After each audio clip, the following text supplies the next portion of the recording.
புனித தொன்போஸ்கோவின் கல்வி நிறுவனமான சலேசிய நிறுவனத்தில் 20 ஆண்டுகளாக ஆசிரியையாக பணிபுரிகிறேன் என்பதில் பெருமிதம் கொள்கிறேன். புனித தொன்போஸ்கோவின் பொன்மொழிகளில் என்னை மிகவும் கவர்ந்தது, நம்பிக்கையும் அன்பும் இல்லாமல் உண்மையான கல்வி இருக்க முடியாது. இந்த பொன்மொழி என்னை மிகவும் கவர காரணம் என்னவென்றால் அன்பு.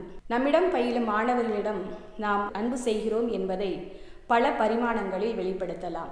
அவர்களுக்கு கூறும் நல்ல அறிவுரையாக இருக்கலாம், அவர்கள் துன்பப்படும் நேரத்தில் நாம் கூறும் ஆறுதலாக இருக்கலாம், அவர்களுக்கு நாம் காட்டும் அக்கறையாக இருக்கலாம், அல்லது அவர்களது தனிப்பட்ட திறமைகளை வெளிக்கொணரும் பேராற்றலாகவும் இருக்கலாம்.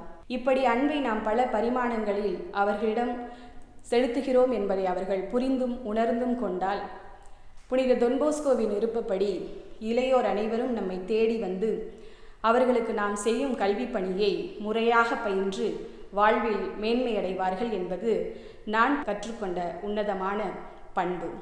இரண்டாவதாக, நான் ஆசிரிய பணியை தேர்ந்து கொண்ட போது எனது எண்ணம், ஆசிரியை என்பவள் மாணவனின் தவறுகளை தண்டித்து கண்டித்து திருத்துவது என்பது எனது எண்ணமாக இருந்தது.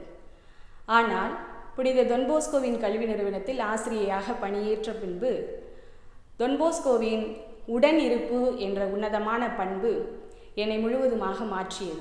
மாணவர்கள் தவறு செய்யாத வண்ணம் அவர்களோடு உடனிருந்து அவர்களை வழிகாட்டுதல் மூலம் அவர்கள் வாழ்வில் மேன்மை அடைவார்கள் என்பதை இந்த உடனிருப்பு என்ற கொள்கையின் மூலம் நான் அறிந்து கொண்ட உன்னதமான பண்பு.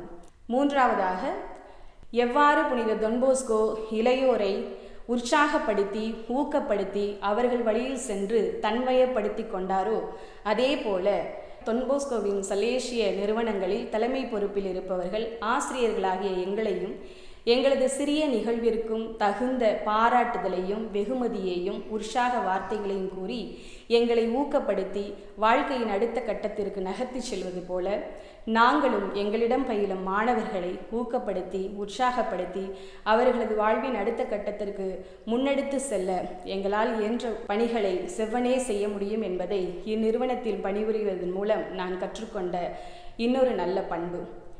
இவ்வாறு புனித தொன்போஸ்கோவின் அன்பு செய்வதன் மூலம், அவர்களோடு உடனிருத்தல் மூலம், அவர்களை ஊக்கப்படுத்துவதன் மூலம் இளையோரை சமுதாயத்தில் நல்ல மனிதனாக மாற்ற முடியும் என்ற இந்த பதிவினை உங்களோடு பகிர்ந்து கொள்வதில் பெருமை அடைகின்றேன். நன்றி, வணக்கம்.